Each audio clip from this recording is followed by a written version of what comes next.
자, 그럼 투 스테이트 모델 기반에서 베이스 페어링 시 파생이 되는 엔탈피 변화를 어떻게 정량하는지 여러분 배우신 거예요, 다. 근데 실제 여러분들 화학 반응은 요렇게 배우셨죠. 요게 더 익숙하지 않으세요? 요즘 세로축이 깁스 프리 에너지 변화, 깁스 프리 에너지고, 실제로는 이렇게 스테이트 1만 있는 게 아니라 스테이트 1, 스테이트 2만 있는 게 아니라 트랜지션 스테이트가 이렇게 있죠. 여러분들 혹시 기억나세요? 이 에너지 배리어를 넘어가야지 화학 반응이 일어난다. 그러니까 지금까지 우리가 한 논의는 대부분 어디에 머물러 있냐면 그냥 이렇게 가는 거에 머물러 있어요. 사실. 그쵸? 파란색으로 표기한. 근데 실제로 여러분들이 아마 지금까지 수업을 하면서 어색하셨을 수 있을 부분이 이 트랜지션 스테이트 우리가 화학 반응할 때 어떤 에너지 배리어를 넘어야 되는데 이렇게 배웠는데 왜 다르지 이렇게 느끼실 수 있었을 것 같아요. 그리고 뭐 예를 들어서 우리 뭐 일반 학부 때 뭐 공부할 때 특히 화공과 출신 분들은 촉매 관련돼서 공부하면서 촉매의 역할이 이 에너지 배리어를 낮춰주는 거라고 배웠죠. 그래서 반응을 더 촉진시키는.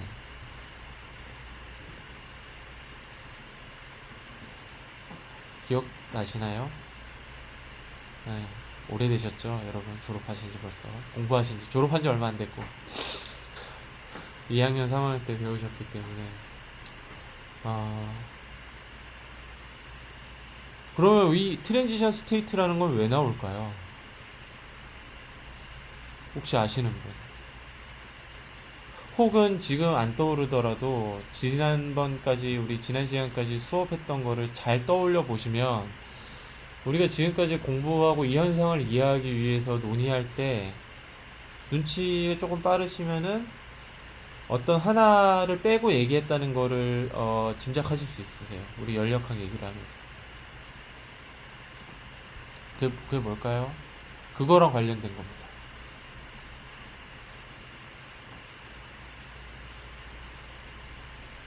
네.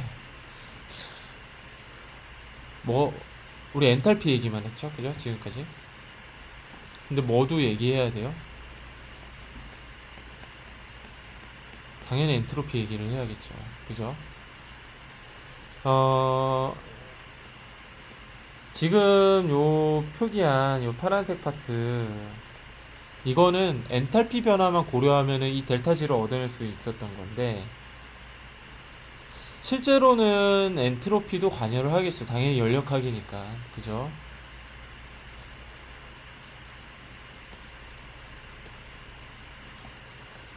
엔트로피, 무질서도, 디그리 오브 디스오더 이렇게 불렀는데 제가 아까도 언급을 했지만 그렇게 그냥 직역한 그대로 워딩 그대로 이해하면 안 된다고 그랬어요. 정확하게는 무질서하게 될 수 있는 정도 혹은 무질서하게 내가 움직일 수 있는 디그리 오브 프리덤으로 해석하는 게 보다 더 정확한 겁니다. 보다 더 정확해요. 왜 이렇게 되냐면 기스 프리 에너지가 올라가잖아요. 그러면 아까 올라간다는 거는 얘가 마이너스로 바뀐다는 거죠. 델타 S가. 그러니까 엔트로피가 줄어든다는 뜻이에요. 근데 이거는 화학 반응에서 일견 자연스러운 현상일 수 있죠. 왜냐하면 A라는 녀석과 B라는 녀석이 서로 결합하기 전에는 상대적으로 되게 높은 자유도로 움직이고 있었을 거 아니에요? 주어진 열 에너지가 있을 때, 어떤 주어진 특정 열 에너지 있을 때, 이 바이브레이션을 막 하겠죠, 분자가. 근데, 예를 들어서 A와 B가 바인딩을 하면은, 주어진 열 에너지 하에서 움직일 수 있는 정도가 좀 줄겠죠. 왜? 서로가 서로를 잡고 있으니까. 떨어져 있을 때 자유롭게 막 움직일 수 있는 것보다 훨씬 더 덜 자유롭게 움직일 수밖에 없잖아요. 그러면은 당연하게 우리가 얘기할 수 있겠네요. 이 상태 1보다 상태 2의 엔트로피가 더 작다. 그죠? 그러면 이때 델타 S는 당연히 줄어들겠죠. 그래서 마이너스가 되겠죠.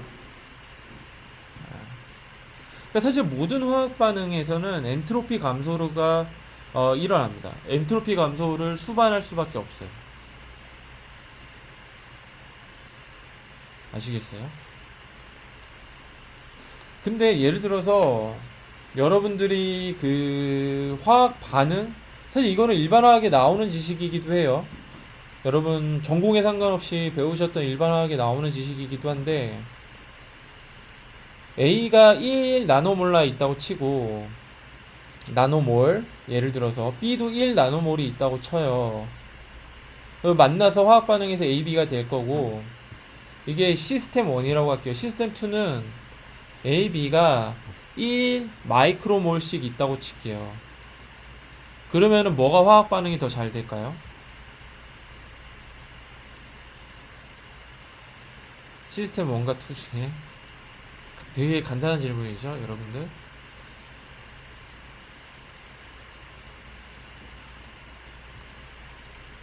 되게 간단한 질문이죠. 채팅창에 쳐주세요. 시스템 1이 화학 반응이 더 잘 될까요? 시스템 2의 화학 반응이 더 잘 될까요? 둘 중에 하나가 답이죠. 시스템 2입니다. 예, 당연하겠죠. 왜 그럴까요? 왜? 그러니까 그냥 추상적으로 반응물의 농도가 더 높으면 화학 반응이 더 잘 갈 것 같은데요. 이게 이제 그냥 머릿속에 드는 생각이잖아요. 연력학적으로 왜 그럴까요?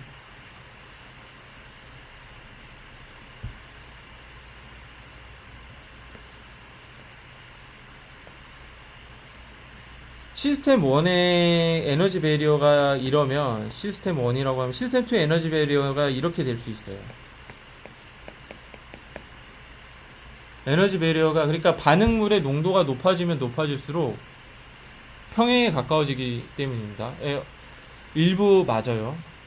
근데 평행에 더 가까워진다는 거는, 평행에 더 가까워진다는 건 일로 가기 더 쉽다는 얘기예요.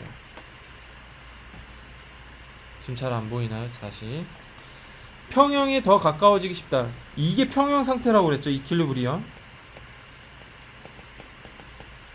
이게 이퀄리브리엄 스테이트예요.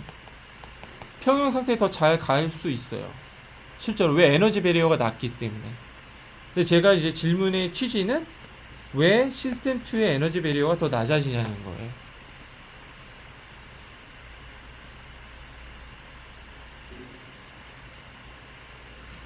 예, 방금 희주 학생이 얘기한 것도 맞아요. 근데 이 엔트로피 변화를 이해를 할 때는 상대적인 개념으로 이해를 해야 돼요. 그러니까 요 상태에서의 엔트로피가 이 상태에서의 엔트로피보다 얼마나 컸는지, 반응되기 전에. 그럼 같은 스페이스에 농도가 많다는 뜻은 뭐예요? 분자 하나하나가 가질 수 있는 프리 볼륨이 상대적으로 적다는 뜻이죠. 농도가 높다면. 같은 볼륨 내에서. 왜? 정해진 스페이스에서 분자가 많으니까 분자당 차지할 수 있는 프리 볼륨은 더 적겠죠. 그러니까 엔트로피가 상대적으로 낮은 스테이트예요. 농도가 높을 때.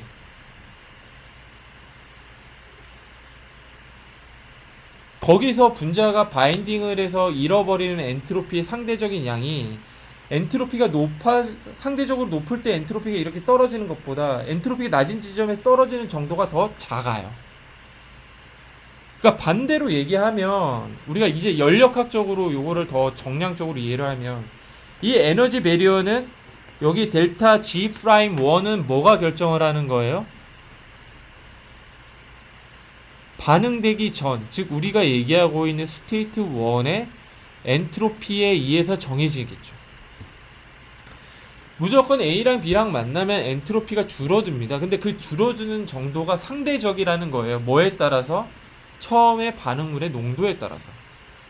반응문의 농도가 높다? 그러면은 차지할 수 있는 프리 볼륨이 상대적으로 적어요. 그럼 분자가 이렇게 바이브레이션에서 랜덤하게 무질서하게 움직일 수 있는 정도가 상대적으로 적어서 엔트로피가 적은 상태예요. 이 상태에서 엔트로피가 떨어지는 양이 엔트로피 큰 상태에서 떨어지는 양보다 훨씬 적기 때문에 델타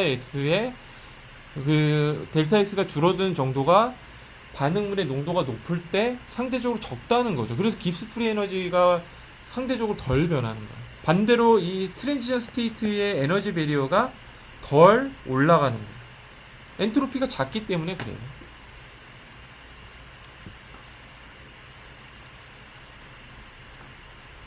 약간 헷갈릴 수 있어요. 온라인에서 이거를 전달할 때 여러분들에게 이해시켜 드릴 때 조금 어려울 수 있거든요. 어려우면 손을 들어주세요. 혹은 다시 설명해 달라고 지금 채팅창에 남겨주세요.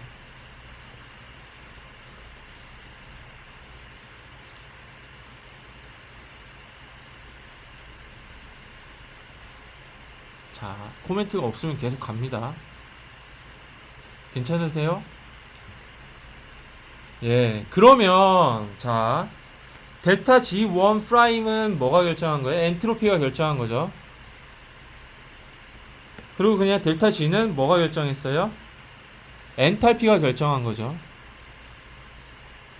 그래서 엔트로피와 엔탈피의 결합이 델타 G 프라임 2가 되는 거예요. 그러니까 토탈 서모다이나믹스가 어떻게 화학 반응에 관여를 하는지를 본 거예요. 개념이 확실하게 머릿속에 이해가 되시나요? 그림이 그려지시나요, 여러분들에게?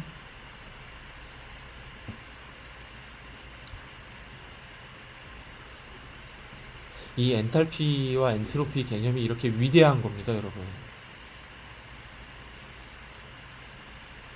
너무 클리어하지 않나요? 이거 이해하고 나면? 아닐 수도 있습니다. 강요하는 건 아니에요. 자, 그러면 여러분들이 그리고 우리가 반응의 수율을 높이기 위해서 왜 반응물의 농도가 높은 데서 시작하면 좋은지를 알게 되신 거예요. 정확하게. 네. 그리고 여기까지 오면은 이제 여러분들 DNA가 왜 상보적 결합을 하는지를 알 수 있게 됩니다.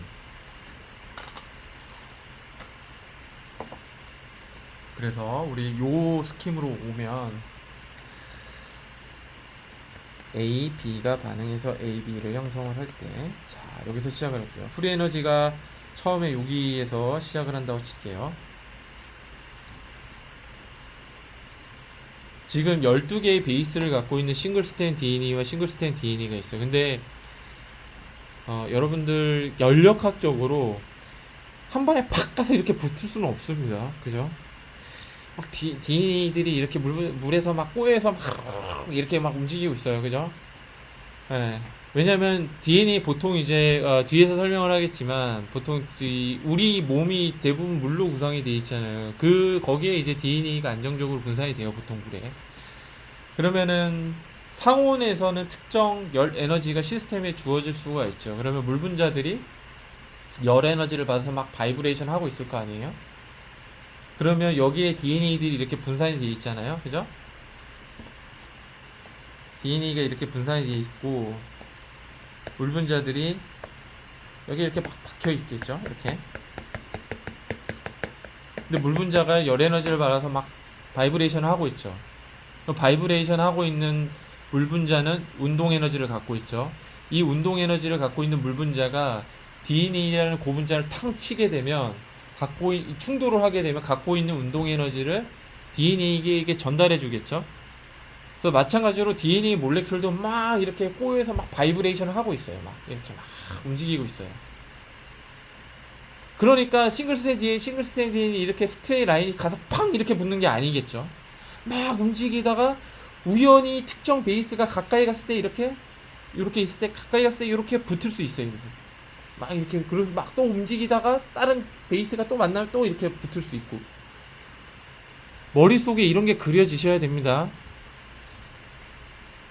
그렇겠죠. 선과 선이 소세지 하나가 탁 이렇게 합체되는 거 아니에요. 변신 로봇이 아니죠. 그러면 이렇게 있다가 이 12개의 베이스 중에서 특정 베이스가 파셜하게 바인딩을 할 수가 있어요. 이 다음 페이지에 있는 것처럼. 이런 식으로 예를 들어서. 여기는 가운데 있는 G랑 C랑 페어링이 되는 거를 제가 예로 들었는데 굳이 얘가 아니더라도 그죠? 여러분들 이해하시죠? 얘랑 파셜하게 바인딩이 될 수도 있어요. 그죠? 혹은 뭐 얘랑 파셜하게 바인딩이 될 수도 있고 혹은 굳이 이렇게가 아니라 얘랑 파셜하게 바인딩이 될 수도 있어요. 그러면 어떻게 되겠어요? 분자가 이런 식으로 순간적으로 바인딩이 되겠죠? 그죠? 요게 하나만 이렇게 바인딩이 되면 이해되시죠? 어떠한 경우도 다 해당이 돼요. 중요한 거는 12개의 베이스 중에서 하나 혹은 두 개가 페어링이 되면 갑자기 프리 에너지가 확 올라갑니다. 왜일까요? 왜? 방금 제가 설명을 드렸는데 왜 그렇죠? 프리 에너지의 급격한 상승, 그래서 에너지 베리어를 형성을 해요. 왜? 엔트로피가 급격하게 낮아지기 때문에. 그죠? 그전에는 분자들이 완전히 높은 자유도로 막 움직이고 있어서 엔트로피가 되게 큰 상태였는데 하나 혹은 두 개 혹은 세 개로 이렇게 페어링이 되면 분자가 서로가 이렇게 인게이지먼트가 되면서 덜 자유도로 움직이잖아요. 그죠? 그럴 것 같지 않아요? 그러면 무질서하게 움직일 수 있는 자유도가 확 떨어져서 엔트로피가 확 낮아집니다. 그러면 델타 G는 델타 H 마이너스 T 델타 S에서 마이너스 T 델타 S, T는 상온일 테니까 혹은 뭐 온도가 특정 고정된 온도일 테니까 델타 S가 마이너스로 확 되면서 깁스 프리 에너지가 확 올라가는 거죠. 그래서 다시 한번 얘기하지만 여기에 트랜지션 스테이트는 뭐가 결정한다? 엔트로피가 결정한다. 근데 이때 여러분이 아셔야 될 게 델타 H는 감소합니다. 왜? 베이스가 하이드로젠 본딩을 통해서 페어링을 하기 때문에. 그래서 시스템은 엔탈피를 좀 잃어야 돼요. 델타 H는 마이너스가 되지만 그럼에도 불구하고 엔트로피가 줄어드는 엔트로피가 워낙 크기 때문에 엔탈피 감소에도 불구하고 프리 에너지가 확 올라가는 겁니다.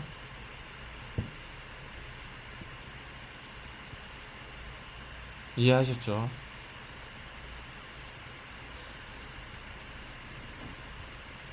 근데 예를 들어 지금처럼 베이스 페어링이 딱 하나만 됐을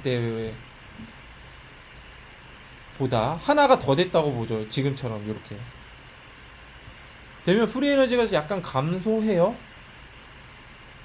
왜?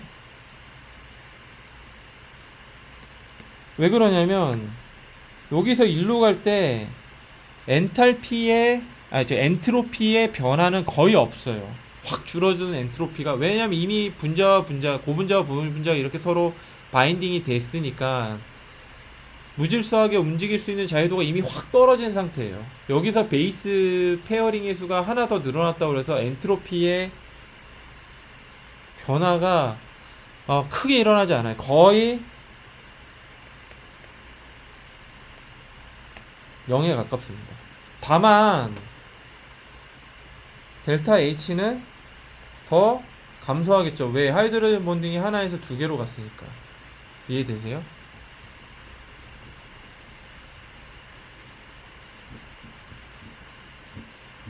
전체적으로 그래서 기스 프리 에너지가 줄어드는 겁니다. 그리고 이렇게 바인딩 혹은 페어링이 되는 베이스 페어링의 숫자가 늘어나면 늘어날수록 하이드로젠 번딩의 개수는 자꾸 늘어나죠. 그러니까 이 베이스 페어링의 수가 늘어나면 늘어날수록 하나, 두 개 늘어날수록 하이드로젠 번딩의 개수는 두 개 혹은 세 개가 늘어나는 거죠. 곱하기 2 혹은 3이 되는 거죠. 그래서 점점 이렇게 떨어져요. 궁극적으로. 근데 이때 엔탈피가 급격하게 낮아지는 동안에 여전히 엔트로피의 변화는 거의 없다고 봐야 돼요. 네. 아예 없는 건 아니지만 거의 무시할 정도로 변화가 없어요. 엔트로피는. 다만 엔탈피는 꾸준하게 떨어지겠죠. 엔탈피는 꾸준히 떨어지는 엔탈피는 꾸준히 떨어집니다. 그래서 종국에는 처음에 반응 전보다 반응 후에 깁스 프리 에너지가 더 낮아져요. 그래서 이 화학 반응은 연력학적으로 매우 스폰테니어스하다는 거예요. 그러면은 예를 들어서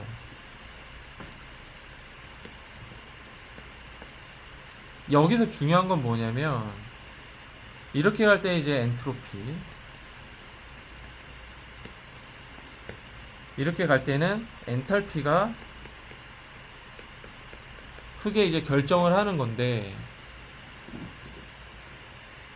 사실 요런 제가 지금 녹색으로 표기하는 요 스테이트는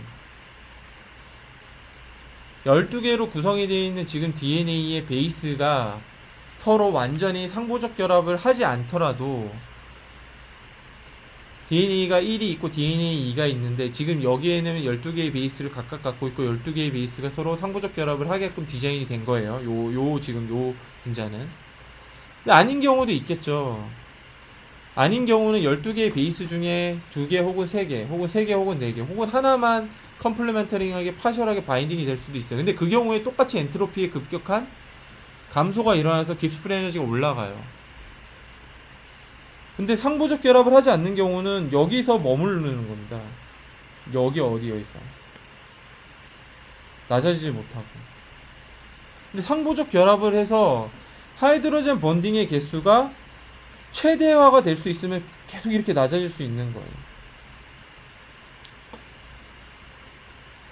엔탈피를 최소로 낮출 수 있는 방법은 뭐예요? 여러 가지 경우의 수 중에서 하이드로젠 본딩 개수, 즉 여기서 베이스 페어링에 관여하는 하이드로젠 본딩의 개수가 가장 많을 때 엔탈피를 가장 낮출 수 있겠죠. 그죠? 그래서 상보적 결합을 하는 거예요. 특정 시퀀스를 갖고 있는, 특정 베이스 시퀀스를 갖고 있는 DNA는 특정 베이스 시퀀스를 갖고 있는 DNA에게. 왜? 하이드로젠 본딩의 개수를 최대화 시켜야지 깁스 프리 에너지를 반응 전보다 반응 후에 낮출 수 있기 때문에. 이게 비교적 간단한 원리예요. 그죠? 어떻게 보면. 실제로 사실 사람들이 이해하고 있는 이 상부적 결합의 과정은 예를 들어서 바인딩이 될 수 있죠. 파셜하게. 뭐 지금 보여주는 것처럼 요것처럼 하나 혹은 두 개의 베이스 페어링을 통해서 파셜하게 바인딩이 될 수 있어요. 근데 바인딩, 언바인딩, 리바인딩, 언바인딩, 리바인딩, 언바인딩, 리바인딩, 언바인딩, 리바인딩, 언바인딩을 계속 반복하다가 풀 바인딩에서 컴플리멘터리 바인딩이 완전히 다 되면 여기서 안 떨어지는 거예요. 언바인딩이 안 됩니다. 왜? 연력학적으로 가장 이퀄리브리엄 상태에 딱 도달했기 때문에. 에너지적으로 가장 낮은 레벨에 딱 도달했기 때문에. 그 전에 이렇게 붙었을 때는 에너지가 상대적으로 높은 스테이트이기 때문에 떨어질 수 있어요. 그래서 붙었다 떨어졌다 붙었다 떨어졌다 붙었다 떨어졌다 붙었다 떨어졌다 계속 반복하다가 12개 예를 들어 지금 베이스가 딱 풀 바인딩이 되면 여기서 안 떨어지는 거예요. 여기서 픽스 되는 거예요. 딱 이렇게 된다라고 이해를 하고 있어요. 예를 들어서 12개 중에서 2개, 3개만 이렇게 하이드로젠 본딩이 되면 엔탈피 떨어지는 정도가 상대적으로 낮기 때문에 열 에너지에 의해서 이게 다시 떨어질 수 있어요. 왜? 결합력 자체가 약하기 때문에. 근데 이렇게 풀 바인딩이 돼서 에너지가 충분히 낮아지면 외부에서 주어지는 열 에너지에 의해서 이게 안 떨어지는 거죠. 이렇게 바라볼 수도 있는 거예요. 이게 대단히 놀랍게도 굉장히 정확하게 이 프로세스가 이루어집니다. 실제로. 그러니까 제가 DNA를 공부하고 연구한 지 한 9년 정도 됐거든요. 제가 가장 놀란 게 이 프로그래머빌리티, 특정 시퀀스를 갖고 있는 DNA가 특정 시퀀스를 갖고 있는 DNA랑만 만나는 이게 거의 100% 확률로 일어나게 됩니다. 실제로. 이게 대단히 놀라워요. 실제 실험을 해보면. 사람 손도 전혀 안 탑니다. 이거 완전히 그냥 연력학에 의해서 프로세스가 진행이 되기 때문에. 그러니까 세상에 지금 알려진 모든 자기 스스로 이렇게 어셈블리를 하는 시스템 중에서 얘처럼 정확하게 이루어지는 경우가 없어요. 그리고 연력학적으로 이렇게 정확하게 예측이 되는 시스템이 없습니다. 프로테인, RNA 다 마찬가지. 어떠한 소프트 물질, 고분자든 그게 유체든 콜로이드 입자건 이 정도의 정확도로 이루어지는 프로세스가 없어요. 그래서 저희의 유전 정보도 이렇게 전달이 될 수 있는 거예요, 정확하게.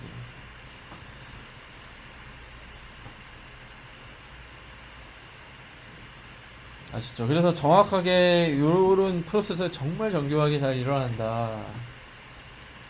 그래서 이거를 이제 보면은, 자, 이퀄리브리엄 컨스턴트는 아까 얘기했던 것처럼 여기 결정이 되죠. 델타 G. 예, 처음에 이 하이브리다이제이션 레이트는 뭐가 결정한다고 그랬어요? 엔트로피. 엔트로피의 변화. 엔트로피 정확하게는 상대적 변화. 그 상대적 변화는 뭘로 컨트롤한다고 그랬어요? 반응물의 농도, 리에전트의 농도. 요거를 또 에너지 베리어 이렇게 표현했죠. 에너지 베리어. 여기 낮으면 낮을수록 더 반응이 더 잘 가겠죠.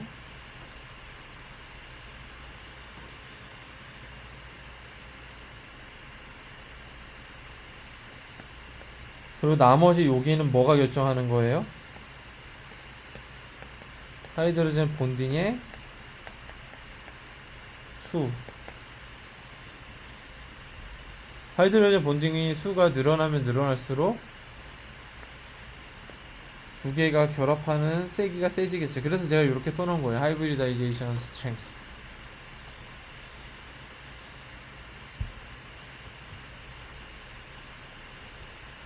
질문이 있으실까요?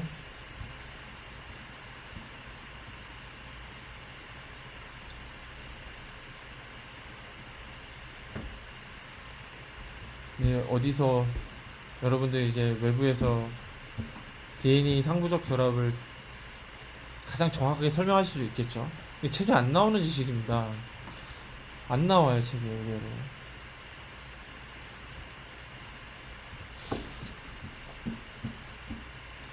네.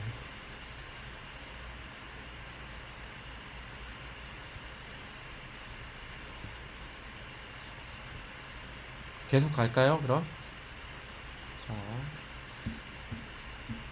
항보적 결합의 원리를 정확하게 아시게 됐으니까 이제 마지막 DNA 몰레큘을 이해하기 위한 마지막 스텝, 스트럭처럴 DNA 나노테크놀로지를 하기 위해서 이제 마지막으로 남아있는 게 왜 이렇게 이중 나선을 형성을 할까?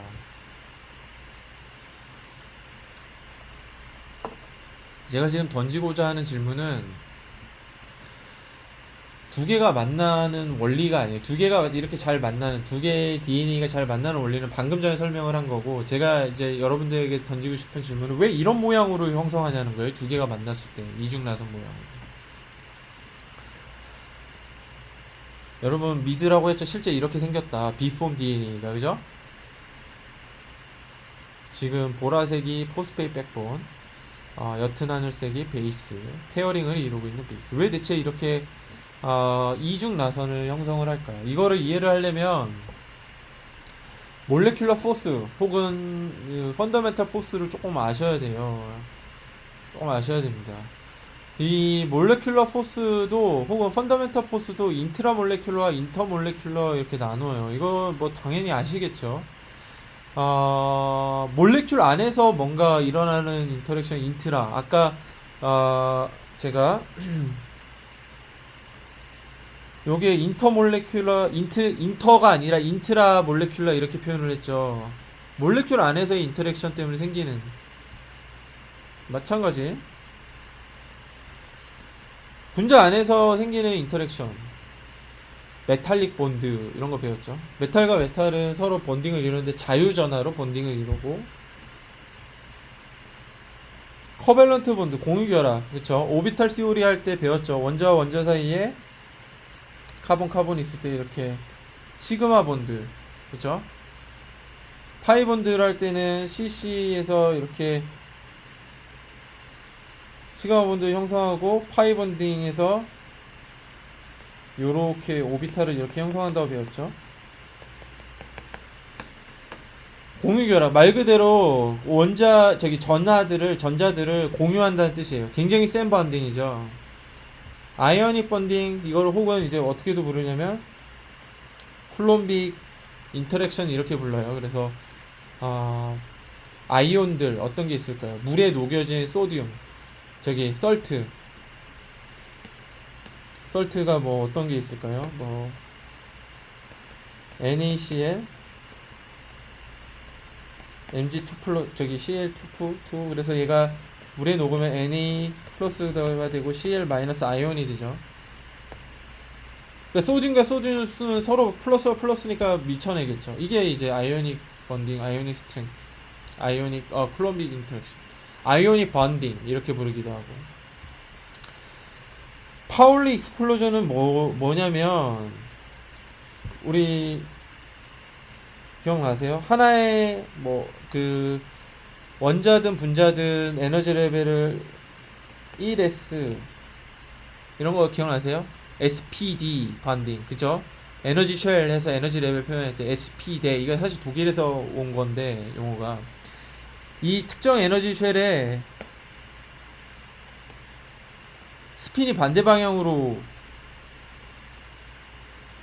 이렇게 두 쌍이 존재한다 그죠? 같은 스핀 방향은 존재할 수가 없어요 그죠? 이거를 파울리 익스클루전이라고 불렀는데 이게 왜 그러냐면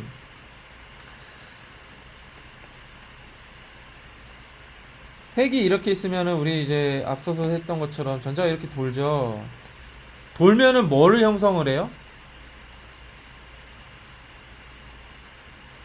전자가 돌면 스핀을 형성합니다. 전자가 돌면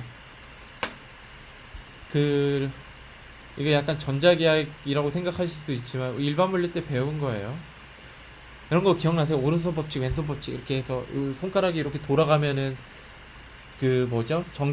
자기장은 요 방향으로 한다. 오른손 법칙. 요 방향으로 한다. 왼손 법칙. 기억나세요? 이런 거? 기억나세요? 전자가 돌면은 자기장이 형성이 되죠. 예. 그러니까 예를 들어서 전자가 요렇게 돌 때랑 요렇게 돌 때랑 서로 다른 방향의 스핀을 형성한다는 거죠. 이게 매우 중요합니다. 일렉트론이 오비팅을 하는 패스웨이가 서로 겹치지 않는다는 거예요. 근데 모든 매스를 갖고 있는 지구상에 존재하는 물질은 서로 겹쳐질 수 없죠. 제가 아무리 이 거를 막 이렇게 막 힘을 막 주더라도 제 손이 겹쳐지나요? 안 겹치죠. 그런 일은 있을 수 없어요. 이거를 어떻게 부르기도 하냐면 스테릭 힌더런스 이렇게 불러요.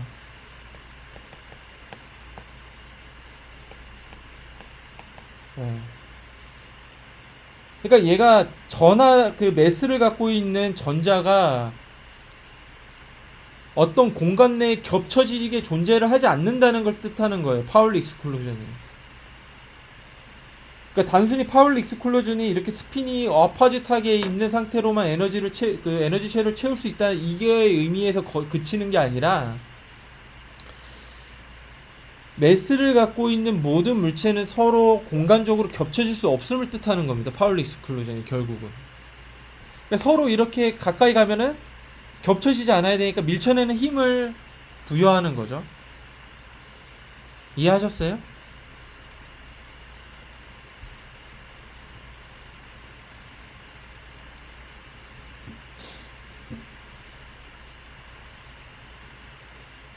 이해하셨어요?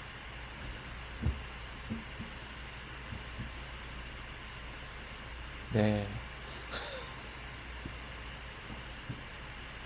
자, 이번에 인터.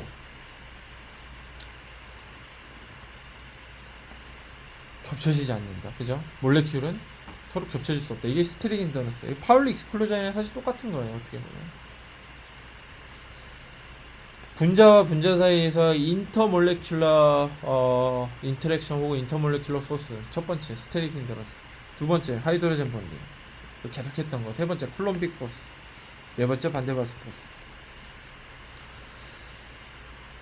사실 학자들에 따라서 4번이 제일 중요하다고 얘기하는 경우가 많아요. 왜냐면 하이드로젠 본딩은 사실 물 분자처럼 하이드로젠 본딩을 야기시킬 수 있는 특정한 몰레큘러 어떤 그룹이 있어요. 하이드록실 그룹, 아민 그룹, 이렇게. 쿨롬빅 포스 같은 경우에도 보통 아이언들 사이에서 일어나는데, 반데발스 포스는 물질 종류에 상관없이 유니버설하게 일어납니다. 사실 반데발스 포스는 제가 아마 다른 수업이나 혹은 다른 시간에 설명할 기회가 있을 거예요. 사실 반데발스 포스만 해도 이거 1시간 넘게 설명을 해야 돼요. 이것만 정확하게 설명을 하려면. 근데 오늘 시간이 벌써 35분이고 지금 하이드로젠 번딩을 비롯해서 그 아까 우리가 지금 스터디하고자 하는 왜 이중나선을 요런 모양으로 형성을 하는지에 크게 관여를 안 해요. 반데발스 포스는. 굉장히 중요한 펀더멘탈 포스고 인터몰레큘러 포스이지만 이 경우에는 지금 우리의 이 시간에 달성해야 될 스콥에서 약간 벗어나 있기 때문에 제가 다른 기회 때 반데발스 포스에 대해서 총설로 제가 알려드릴게요. 지금 중요한 거는 요거 1번에서부터 3번입니다. 지금은 이제 이 인터몰레큘러 포스 혹은 펀더멘탈 포스가 이렇게 네 가지가 있다는 정도만 아시고, 요게 세 개가 지금 듀플렉스 이중나선을 형성하는데 크게 관여를 해요. 특히 1번 같은 경우에는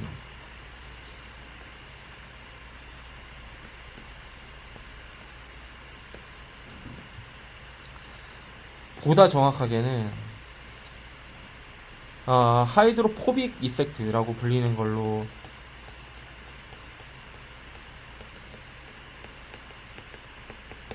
하이드로포빅 이펙트로 불리는 포스에 의해서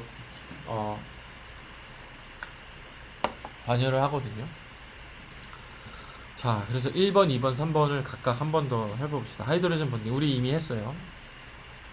물 분자를 심플리파이 하면 이렇게 생겼어요.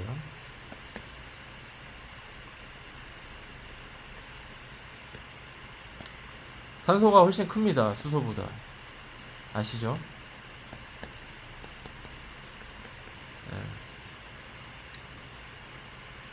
근데 이 일렉트론의 어피니티라고 해야 되나요? 그 산소가 수소보다 일렉트론 그 클라우드를 더 자기 쪽으로 끌어당기는 경향이 있어요.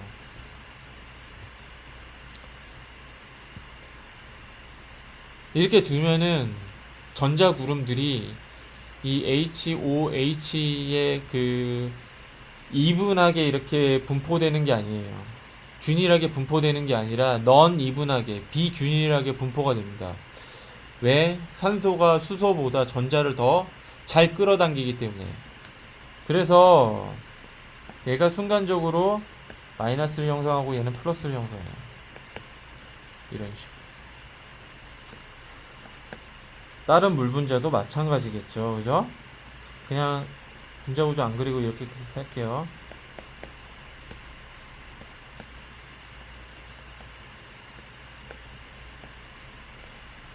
그러면 당연히 어떻게 되겠어요? 마이너스랑 플러스가 있으니까 강하게 끌어당기는 힘을 느끼겠죠. 이 하이드로젠 본딩이 상당히 셉니다. 생각보다. 하이드로젠 본딩이 갖고 있는 특성이죠. 그리고 얘가 잠깐만요. 네.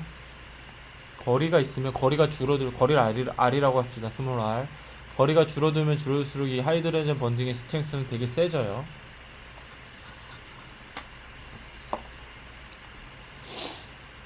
그렇지 않겠어요, 그죠? 그리고 또 하나 하이드로젠 본딩의 세게 결정하는 요소가 있는데, 이 각도예요, 각도. 그러니까 분자 구조를 이렇게 그리게 되면 이게 수직일 때, 그러니까 요 마이너스 파트와 플러스 파트가 이렇게 얼라인드가 돼 있을 때 가장 세져요. 뭐 굳이 그리자면 뭐 이런 식으로. 근데 이런 경우만 있는 게 아니겠죠. 예를 들어서 다른 옆에 있는 분자가 이렇게 방향을 향하고 올 수도 있겠죠. 이 각도가 왜 중요하냐면 이때 거리가 각도가 바뀌면 이때 거리랑 이때 거리를 비교해 보면 거리가 더 멀어지기 때문이에요. 이 핑키한 경우 뭐 당연하겠죠. 그러니까 R과 사실 분자 사이의 상대적인 각도는 약간 서로가 서로에게 독립 변수는 아니긴 한데 어찌됐건 요 두 가지에 의해서 크게 결정이 돼요. 이런 하이드록실 그룹이 있을 때 대개 이제 하이드로젠 본딩이 관여가 되는데 우리 이제 DNA 몰레큘 구조를 다시 보면 하이드로젠 본딩뿐만 아니라 요걸 우리가 화학적으로 카르복실 뭐 이렇게 부르러요, 그죠? 요거 아민 뭐 이렇게 부릅니다. 이 마찬가지로 이 펑셔널 그룹 안에서의 원자와 원자 사이의 일렉트론 어피니티가 다르면은 한 원자가 다른 원자의 일렉트론 클라우드를 이렇게 끌어당겨서 약간 마이너스가 되고 나머지는 플러스가 되고 그럴 때 이런 번딩이 생겨나요. 실제로 사실 나이트로젠이 수소보다 일렉트론 어피니티가 더 세서 수소 하이드로젠이 갖고 있는 일렉트론을 자기 쪽으로 끌어당기는 경향이 있어요. 그러니까 아민에 있는 하이드로젠 수소들이 상대적으로 플러스가 됩니다. 아까 얘기했듯이 산소는 전자를 잘 끌어당기다고 그랬죠. 그래서 옆에 있는 O가 산소 억시전이 순간적으로 마이너스가 돼요. 그래서 플러스 마이너스 관계가 형성돼서 하이드로젠 본딩을 느낍니다. 자, 요게 하이드로젠 본딩. 하이드로포빅 이펙트. 이거 하이드로포비시티라고도 부르기도 하는데 이것도 잘 이해를 하셔야 돼요. 이게 중요한 펀더멘탈 포스 중에 하나거든요. 분자와 분자 사이에서의 상호작용을 이해할 때 여러분 많이 피곤하시죠? 지금 한 8분 내로 끝낼게요. 8분 내로. 여러분 힘드신 거 다 압니다. 조금만 힘내죠. 거의 다 왔어요. 거의 다 왔어요. 시스템이 있고 얘의 대부분이 물로 채워져 있다고 쳐요. 100% 대부분이 아니라 물로.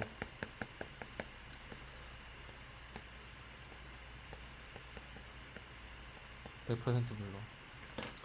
얘네들은 상대적으로 엔트로피가 상당히 높은 스테이트예요. 물 분자 하나가 차지할 수 있는 프리 볼륨이 맥시멈인 상태. 물 분자들이 막 자유롭게 돌아다닐 수 있습니다. 주어진 열 에너지가 있을 때. 자, 이때 우리가 뭐를 할 거냐면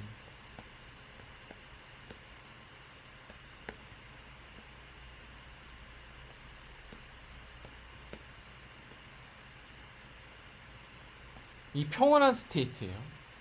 하이드로젠 본딩도 세고 엔트로피도 크고 이러니까 평온한 상태. 이 평온한 상태를 우리가 괴롭히자고요. 베이스를 넣어줍시다.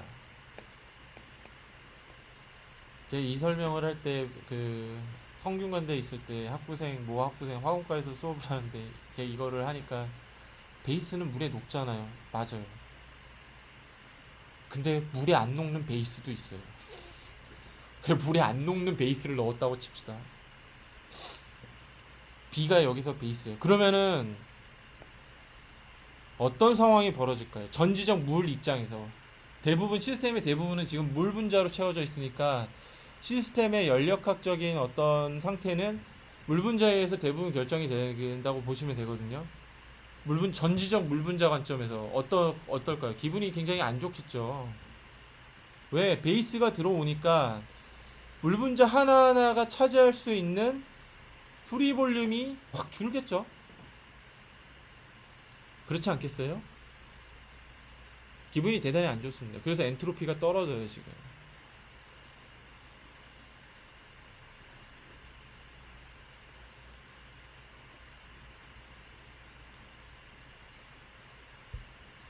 이해되세요? 근데 더 괴롭히고 싶어. 베이스를 하나 더 넣어줬어요. 그럼 전지적 물 분자 관점에서는 기분이 더 안 좋겠죠. 왜? 자기가 갖고 있을 수 있는 프리 볼륨을 더 베이스에게 내줘야 돼. 엔트로피가 더 떨어져야 돼요. 기분이 안 좋습니다. 지금까지는 정성적인 설명이었고요. 그러면은 물 분자 관점에서 자기가 잃어버려야 되는 프리 볼륨, 그로 인한 엔트로피를 어떻게 정량화할 수 있을까? 베이스를 좀 키워서 볼게요. 이만하게.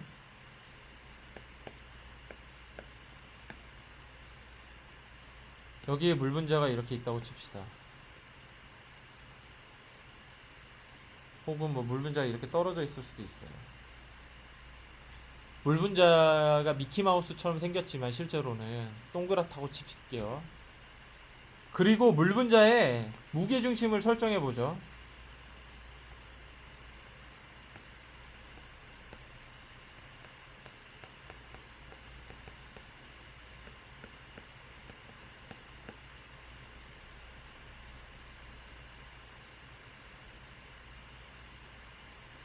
무게중심이 저렇게 전자구름 쭉 이렇게 있을 거 아니에요. 물 분자에 무 있으면은 그 무게중심이 저 파란색 점이라고 치면,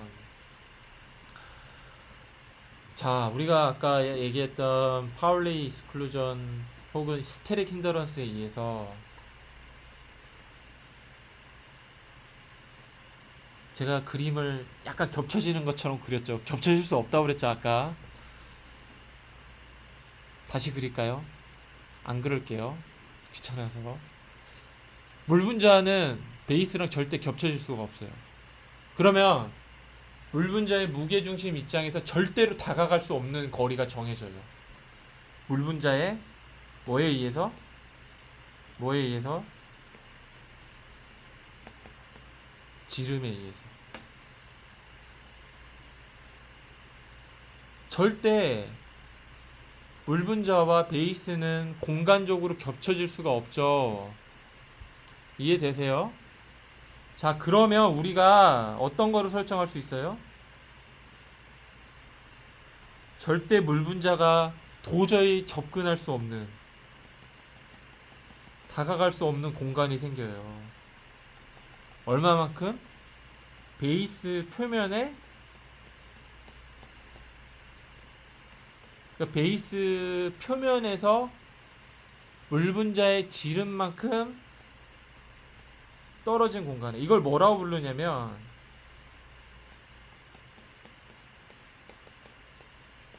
익스클루전 볼륨 이렇게 불러요. 이해되시죠? 이게 바로 물 분자가 접근할 수 없는, 베이스가 들어와서 접근을 못하게 되는 볼륨, 즉 물 분자가 잃어버려야 되는 프리 볼륨의 양이 되는 거예요. 아셔야 될 건 뭐예요? 여기서 익스클루전 볼륨은 뭐가 결정하는 거예요? 물 분자의 크기가 결정하는 겁니다. 그러면 요 상태에서 보면, 자, 베이스가 들어옴으로 해서 물 분자는 계속 엔트로피를 아까 익스클루전 볼륨만큼 잃어버려야 돼요. 프리 에너지는 높아지겠죠. 연력학적으로 바람직하지 않다. 그죠? 이거를 상쇄시킬 수 있는 방법이 뭐겠어요? 뭐냐면 베이스가 이렇게 있고 이렇게 떨어져 있으면 익스클루전 볼륨은 어떻게 정의가 돼요, 지금? 요렇게 정의가 되죠. 이만큼 물 분자 입장에서는 엔트로피를 잃어버려야 돼요. 근데 예를 들어서 베이스가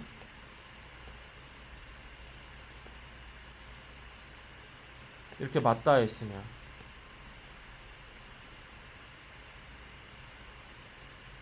베이스가 뭉쳐져 있는 거예요.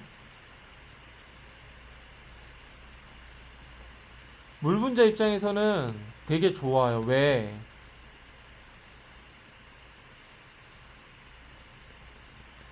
요만큼은 다시 자기들의 프리 볼륨으로 찾아올 수가 있어서.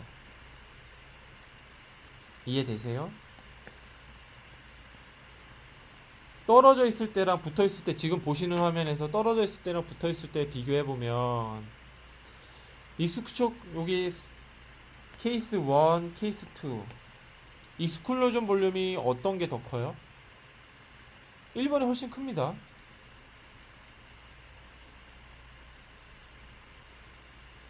그렇지 않나요, 여러분? 2번 같은 경우에는 이 겹쳐진 부분은 물 분자가 잃어버리지 않아도 되는 프리 볼륨이 되는 거예요.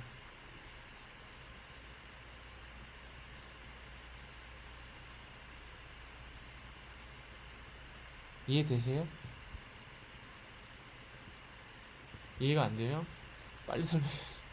이해된다고 하시네요. 그래서 이렇게 베이스를 계속 넣어주면 무슨 일이 일어나냐면 베이스와 베이스끼리 패킹이 돼요. 이거를 왜 하이드로포빅 이펙트라고 부르냐면 하이드로는 앞에 물이라는 뜻이고 포빅은 싫어한다는 뜻이에요. 필릭이 좋아한다는 뜻이고 포빅은 싫어한다. 하이드로포빅 물을 싫어한다는 거예요. 그러니까 베이스 입장에서 물을 싫어하니까 자기들끼리 뭉치는 거예요. 물은 물끼리 뭉치고 베이스는 베이스끼리 뭉치고. 그러면 이제 지금쯤 되면은 왜 제가 얘를 엔트로피 이펙트다라고 부르는지 이해가 되시죠? 물 분자 입장에서는 베이스가 들어오면 자기 엔트로피, 자기 프리 볼륨을 잃어버려야 되기 때문에 엔트로피가 감소합니다. 그 감소되는 엔트로피를 보상해주기 위해서 베이스와 베이스끼들이 이렇게 밀쳐내는 거예요. 자기들 프리 볼륨을 많이 가져서 엔트로피를 그나마 상쇄시키려고. 이해되시죠?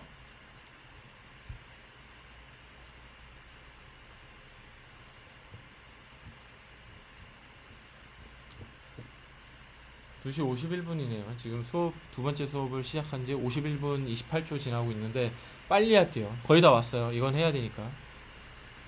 쿨럼빅 포스 마이너스와 마이너스는 서로 밀쳐내고 플러스와 마이너스는 땡기고, 그쵸? 그 포텐셜을 정량하면은 요렇게 된다는 건데, 요거는 이식 그냥 보시고요. 마이너스 마이너스 서로 밀쳐낸다고 지금 이해하시면 될 거예요. 왜냐면 오늘 이거를 해야 되기 때문에 제가 노트한 거에서 보시고 다음 기회에 더 자세히 설명을 하고, 오늘은 지금 듀플렉스 형성하는 거 설명해야 되기 때문에.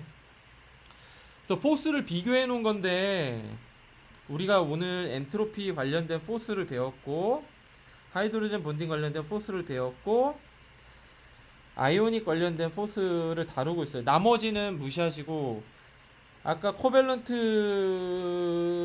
본딩 얘기를 했는데 아이오닉이랑 일렉트로스태틱이랑 비슷합니다. 근데 중요한 거는 코밸런트가 가장 셀 수밖에 없다. 나머지 인터몰레큘러 포스, 엔트로피 번딩이나 엔트로피 번딩, 하이드로젠 본딩, 아이오닉 인터랙션은 어느 정도 같은 어떤 스트렝스를 갖는다. 요 정도까지만 아시면 돼요. 코밸런트 본딩은 넘사벽이다. 그러니까 이거를 잘 못 끊어냅니다. 화학 변이 공유 결합으로 딱 돼버리면 못 끊어내는데, 다만 우리가 다른 엔트로피 이펙트라든지 하이드로젠 본딩의 아이오닉 인터랙션은 어느 정도 약하다.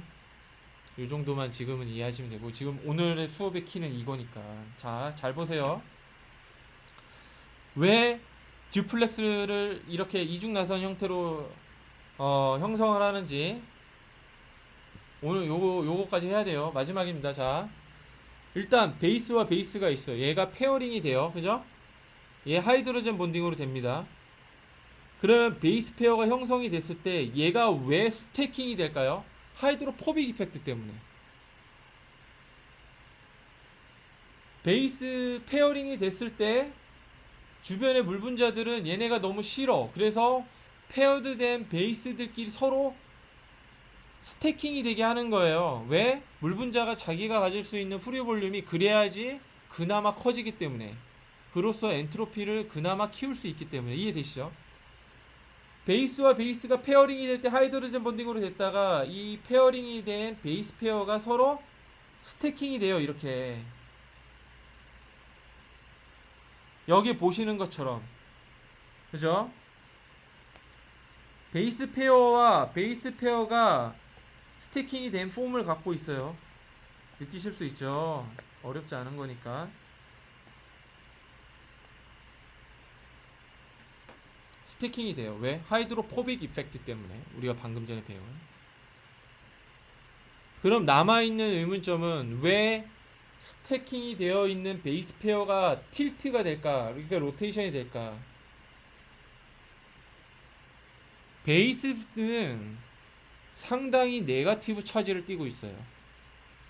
네거티브 차지를 띠고 있어. 근데 네거티브 차지를 띠고 있는 녀석들이 자 이렇게 지금 사이드 뷰에서 보는 베이스 페어라고 생각하시면 돼요. 요렇게 스태킹이 되어 있는 거를 사람들은 뭐라고 부르냐면 학술적으로 자기 스스로 얼라인드 되어 있다. 그래서 셀프 얼라인드 패션 이렇게 불러요. 셀프 얼라인드 되어 있다. 그러면 이 경우에는 이 몰레큘러 아키텍처를 유지하려면 베이스 페어와 베이스 페어 사이에서의 강한 일렉트로스태틱 리펄전을 극복을 해야 되잖아요. 왜? 베이스는 굉장히 네거티브 차지를 띠고 있기 때문에. 그러면 얼마나 많은 에너지를 줘야 되겠어요, 이 사이에. 마치 어떤 거냐면 막대 풍선이 있어요. 이거를 우리가 힘을 줘서 구부릴 수 있잖아요. 이 구부러진 상태를 유지하려면 우리가 기계적인 힘을 계속 부여하고 있어야 되죠. 그럼 뭐예요? 반대로 얘기하면 시스템의 에너지 되게 커져야 돼요. 커져야 돼요. 시스템의 에너지를 낮추려고 우리가 힘을 딱 빼주면 그냥 막대 풍선은 원래대로 돌아갈 거 아니에요. 딱딱하게. 마찬가지로 지금 여기가 네거티브 차지를 상당히 띄고 있는 베이스 페어들이 이게 BP인데 이 상태를 유지하려면 강한 일렉트로스태틱 리펄전을 극복할 수 있는 기계적 에너지를 추가로 줘야 돼요. 바람직하지 않죠. 그러니까 강한 일렉트로스태틱 리펄전을 최소화시키려면 어떻게 하는 게 좋아요? 저렇게 셀프 얼라인드 패션이 아니라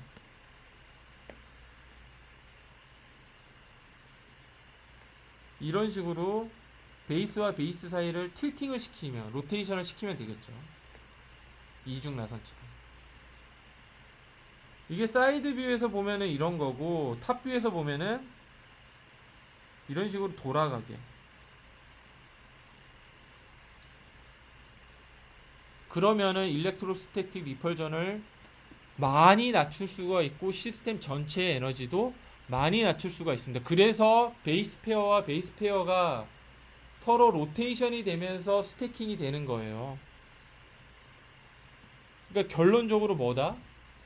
이중 나선이 형성이 될 때는 세 가지 인터몰레큘러 포스가 서로 시너지를 내면서 상호작용을 하는 결과로 나오는 건데 하나는 하이드로젠 본딩, 베이스 페어링이 형성이 되게 하는 두 번째는 하이드로퍼빅 이펙트, 페어드된 베이스들이 서로 스태킹이 되게 하는 세 번째, 그게 셀프 얼라인드 패션으로 스태킹이 되는 게 아니라 이렇게 틸티드 된 형태로 혹은 로테이션이 되는 형태로 하게 하는 거는 일렉트로스태틱 리펄전을 강한 일렉트로스태틱 리펄전을 최소화시켜서 시스템 전체의 에너지를 낮춰주기 위함이에요. 그래서 듀플렉스를 형성을 하는 겁니다. 아까 제가 예를 들어서 전자레인지로 막 데우면 DNA가 망가질 수 있다 뭐 이런 얘기를 했었는데 그 이유도 지금 더 잘 이해하실 수 있게 되겠죠. 더 잘 이해하실 수 있게 되겠죠. 왜? 왜? 물 분자를 데워버리면 물 분자가 주변에 온도를 높여가지고 물론 페어드된 베이스를 풀어내는 효과도 있지만 기본적으로 이중나선을 형성하게 하려면 물 분자의 어떤 하이드로포빅 이펙트에 의해서 물 분자로부터 파생되는 하이드로포빅 이펙트로 베이스들이 잘 패킹이 되게 해야 되잖아요. 스태킹이 되게 여기처럼 얘의 영향을 크게 줄 수 있기 때문에 듀플렉스 이중 나선을 풀어헤칠 수 있는 어디셔널한 어떤 동인을 제공해 줄 수 있기 때문이기도 해요. 그럴 것 같지 않아요? 그래서 의사들이 의심을 하는 겁니다. 암 환자들에서 어떤 마이크로웨이브 오븐을 자주 썼을 때 혹시 그게 암을 유발하는 동인이 되지 않을까를. 여기까지 하면 여러분들이 진짜 DNA 몰레큘과 관련된 대부분의 지식을 다 알게 된 거라고 보시면 돼요. 대부분의 지식을 다 알게 된 거라고 보시면 됩니다. 자, 여기서 일단은 끊을게요.